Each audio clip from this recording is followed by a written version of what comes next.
साथियों, आज आप लोगों के बीच कोई भाषण देने नहीं आया हूं। कुछ महत्वपूर्ण जानकारियां हैं, साझा करनी जरूरी है। आप सब जानते हैं कि देश भर में 6 चरण का मतदान हो चुका है और इस 6 चरण के मतदान में एक बात तय है, एक बात स्पष्ट है कि जब 4 जून को ईवीएम मशीन खुलेंगी तो हमारे मौजूदा प्रधानमंत्री आदरणीय नरेंद्र मोदी जी तीसरी बार देश के प्रधानमंत्री बनने की शपथ लेंगे। इसमें कहीं कोई संदेह नहीं है कि वो तीसरी बार देश के प्रधानमंत्री बनने जा रहे और एक बड़ी आबादी देश की हमारे प्रधानमंत्री जी का समर्थन कर रही है।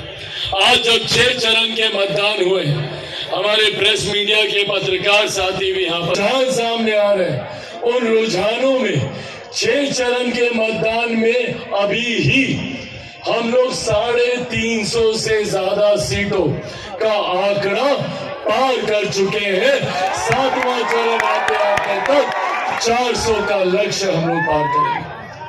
तो जब देश में मौजूदा प्रधानमंत्री का तीसरी बार प्रधानमंत्री बनना होता है, जब देश में पुनः एनडीए की सरकार का बनना तय है, जब पुनः एक मजबूत एनडीए के गठबंधन वाली सरकार का बनना तय है, तो ऐसे में ये भ्रम हम लोगों के बीच होना ही नहीं चाहिए कि हम लोग का प्रत्याशी कौन, हम लोगों का प्रतिनिधित्व करने वाला सांसद कौन हो। 1% का भी भ्रम इस बात को लेकर नहीं होना चाहिए। हर वो व्यक्ति जो काराकाट लोकसभा का विकास सोचता है, हर वो व्यक्ति जो चाहता है कि हमारे बच्चों का भविष्य बेहतर तब होगा जब मुख्य धारा के साथ आप जुड़िए। अगर कोई विरोधाभास वाला व्यक्ति आया तो आपको 5 साल तक सिर्फ और सिर्फ इस बात का बहाना देता रहेगा कि सरकार हम लोग के पक्ष की नहीं है, इसीलिए हमारा काम नहीं होगा। पर ऐसे में आप लोगों के पास ये विकल्प मौजूद है। आदरणीय मेरे अभिभावक उपेंद्र कुशवाहा जी के तौर पर एक मजबूत, ज्ञानी, जानकार, अनुभवी, एक ऐसा मजबूत आप लोगों के पास एनडीए के प्रत्याशी हैं जो पहले दिन से ही इधर सरकार बनेगी और उधर आप लोगों के तमाम समस्याओं का समाधान करने में ये जुड़ जाएंगे। ऐसी क्षमता आदरणीय उपेंद्र कुशवाहा जी, और ये हमको नई बात नहीं आप लोगों को बता रहे। 2014 से इन्होंने करके दिखाया। एक ऐसी जटिल समस्या जिसको दशकों से कोई समाधान नहीं कर पाया था, उसको समाधान की दहलीज पर इन्होंने पहुंचाने का काम किया। डालमिया नगर के कारखाने का जिक्र पूर्व में तमाम साथियों ने किया। ये कोई मामूली विषय नहीं था, पर हाँ, 2014 में जिस विषय को ये अंजाम की दहलीज तक लेकर पहुंचे हैं, उसको अगर आज कोई पूरा कर सकता है तो वो एकमात्र व्यक्ति है आदरणीय उपेंद्र कुशवाहा जी। और न सिर्फ ये उस कार्य को पूरा करेंगे, बल्कि इनके पास जो सोच है, अभी पीछे कुछ दिन पहले जब इस कार्यक्रम का जिक्र हो रहा था, चर्चा की इन्होंने कि डालमिया के पास जमीन और भी है। पीछे बच्चे देखिए हेलीपैड पे खेल रहे हैं। सोचिए अगर इन बच्चों के लिए वहां पर स्टेडियम बन जाए। ये तमाम ऐसे कार्य हैं जिनको धरातल पर एक अनुभवी व्यक्ति ही उतार सकता है। और ऐसे में हम लोगों के लिए ये गर्व की बात है, एक ऐसा व्यक्ति जो मेरे प्रधानमंत्री के इतने करीब हो, एक ऐसा व्यक्ति जो मेरे मुख्यमंत्री के इतने करीब हो। अभी जिन शब्दों में आदरणीय उपेंद्र जी ने जिक्र किया, हकीकत है ये। एक लंबे समय के बाद हमारे प्रदेश को ये सौभाग्य मिला है कि डबल इंजन की सरकार आज हमारे प्रदेश में चल रही है। 2014 का इनका जो कार्यकाल था, बतौर माननीय केंद्रीय मंत्री के तौर पर इन्होंने कार्यों को विपरीत परिस्थिति में धरातल पर उतार कर दिखाया। जब बिहार में हम लोग की सरकार नहीं थी, केंद्र में एनडीए की सरकार, बिहार में महागठबंधन की सरकार, पर एक डबल इंजन की सरकार के क्या क्या फायदे होते हैं, बगल के राज्य उत्तर प्रदेश उसका सबसे खूबसूरत उदाहरण है। आज वो प्रदेश तीव्र गति पर विकास की राह पर आगे बढ़ रहा है। क्यों? क्योंकि प्रधानमंत्री जी के सोच वाली सरकार राज्य में भी है, और आज एक लंबे समय के बाद हमारे प्रदेश को भी ये सौभाग्य मिला है। पर ये श्रृंखला बनी रहनी चाहिए, ये आग्रह करने आज आप लोगों के बीच आया हूं। ये श्रृंखला तभी बनी रहेगी जब प्रधानमंत्री जी की सोच वाली सरकार, जिसका बनना तय है, केंद्र में एनडीए की सरकार बनने जा रही है, और साथ ही में ये बात भी तय है कि बिहार में अगले विधानसभा के चुनाव के बाद पुनः बिहार में भी एनडीए की सरकार बनने जा रही है, इसमें भी कोई संदेह नहीं। तो सोचिए, जब प्रधानमंत्री आपके सांसद के करीबी, जब मुख्यमंत्री आपके सांसद के करीबी, तो ऐसे में काराकाट लोकसभा को विकास की राह पर आगे बढ़ने से कोई नहीं रोक सकता। आप बताइए, ये अनुभव के साथ ही ये विश्वास आता है, जिस विश्वास के साथ आज आदरणीय उपेंद्र कुशवाहा जी ने ये बात को कहा कि अगर अगली बार तक 29 तक कारखाना नहीं खुलेगा तो आपके पास वोट मांगने नहीं आएंगे।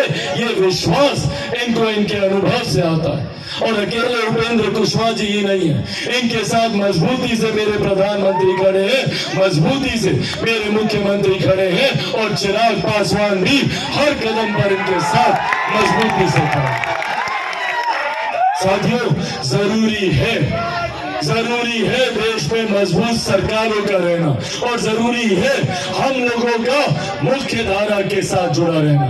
आज देश में एकमात्र हमारे प्रधानमंत्री हैं जो एक तरफ हमारे देश की अर्थव्यवस्था को मजबूत करते हैं, दूसरी तरफ दिल्ली में बैठा एक प्रधानमंत्री गांव में बैठी एक महिला के सम्मान की चिंता कर शौचालय बनवाने का काम करता है, उज्ज्वला योजना को घर घर पहुंचाने का काम करता है। ये कार्य क्यों किए जा रहे हैं? ये इसलिए किए जा रहे हैं क्योंकि लक्ष्य है 2047 तक भारत को एक विकसित देश बनाने का, और जब भारत विकसित देश बनेगा, भारत का हर एक राज्य विकसित बनेगा, बिहार जैसा राज्य विकसित बनेगा, बिहार का हर एक जिला विकसित बनेगा, बिहार का हर एक प्रखंड, हर एक पंचायत, हर एक गांव तक को विकसित बनाने की सोच के साथ मेरे प्रधानमंत्री जी कार्य कर रहे हैं। और उसी श्रृंखला में ये शौचालय बनाना छोटी बात, पर सोचिए उस महिला के लिए कितनी बड़ी समस्या का समाधान था।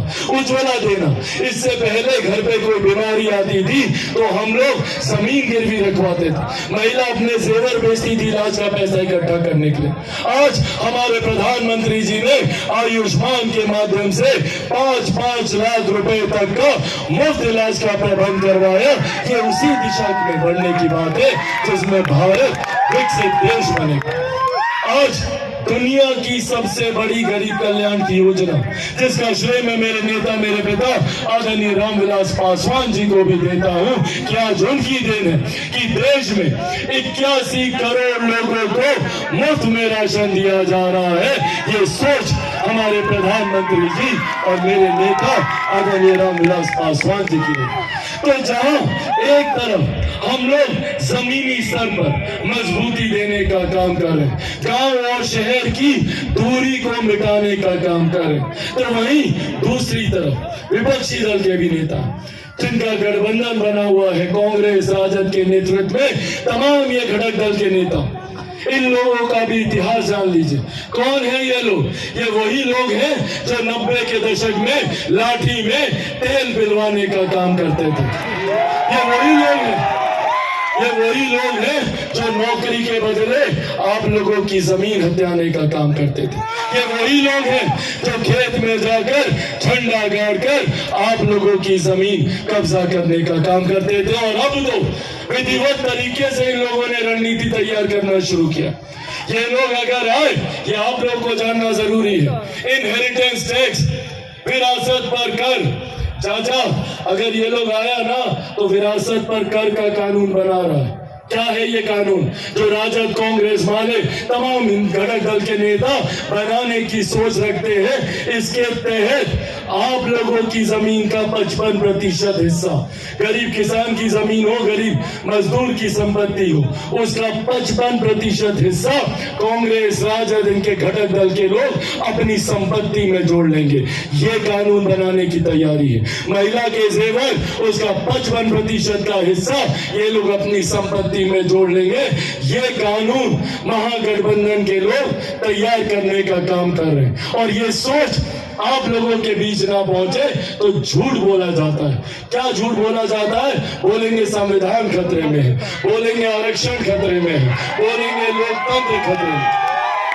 ये लोग बात करेंगे लोकतंत्र की, जिन लोगों ने सन 75 में आपातकाल लगाकर सही मायनों में लोकतंत्र की हत्या करने का काम किया। आज ये लोग लोकतंत्र के संरक्षक बन रहे। साथियों, आज आप लोगों के सामने में मेरे नेता, मेरे पिता आदरणीय रामविलास पासवान जी के संघर्षों की कसम खाकर ये वादा आप लोगों से करके जाता हूं कि जब तक चिराग पासवान जिंदा है, ना आरक्षण को कोई खतरा है, ना संविधान को कोई खतरा।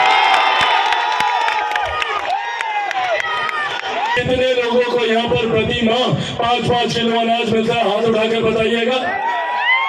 अनाज मिलता है ना? मिल रहा है ना? सबको अनाज मिल रहा है? सब मिलना बंद हो जाएगा। ये अनाज 5 किलो प्रति व्यक्ति प्रति माह अगर ये महागठबंधन का लोग आएगा तो अनाज मिलना बंद हो जाएगा। 5-5 लाख रुपए का मुफ्त इलाज मिलना बंद हो जाएगा। किसान सम्मान निधि मिलना बंद हो जाएगा। ये लोग चाहते नहीं है कि कोई भी गरीब आगे बढ़े, कोई भी गरीब मुख्य धारा के साथ जुड़े। ये चाहते हैं कि गरीब गरीब ही बना रहे। इसीलिए जात पात धर्म मजहब में बांटने की ये लोग बातें करते हैं। आज इस मंच के माध्यम से मैं अपने तमाम युवा साथियों से भी आग्रह करना चाहता हूँ, आप सबके साथ की जरूरत है। चिराग पासवान को साथ दीजिएगा, मेरा पक्का साथ दीजिएगा। मैं चाहता हूं कि आप लोग एक एक घर तक जाएं, एक एक घर तक जाकर चिराग पासवान का ये संदेश आप लोग घर घर तक पहुंचाइए कि आदरणीय उपेंद्र कुशवाहा जी को मजबूती से जिताकर हमारे क्षेत्र, हमारे प्रदेश और हमारे देश को एक विकसित देश बनाने में अपना योगदान दे। मेरा ये संदेश पहुंचाइएगा, पक्का पहुंचाइएगा। ऐसा नहीं, दोनों हाथ की मुट्ठी बांधकर वादा कीजिए, पक्का वादा। साथियों, आज ज्यादा समय बचा नहीं है, 1 तारीख को मतदान है। सब लोग जाइएगा ना मतदान करने। आप लोगों के बूथ पर 100% मतदान होना चाहिए। कोई महिला, कोई बुजुर्ग, चाचा चाची, दादा दादी, नाना नानी, यार दोस्त, अड़ोस पड़ोस, रिश्तेदार, साथी, कोई नहीं छूटना चाहिए। 100% मतदान करवाएंगे, पक्का करवाएंगे। कितने नंबर पर बटन दबाइएगा? कौन सा नंबर? 5 नंबर। सबको पता है 5 नंबर?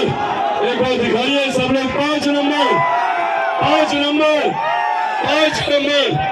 और छाप कौन सा रहेगा? क्या छाप रहेगा? सिलेंडर छाप।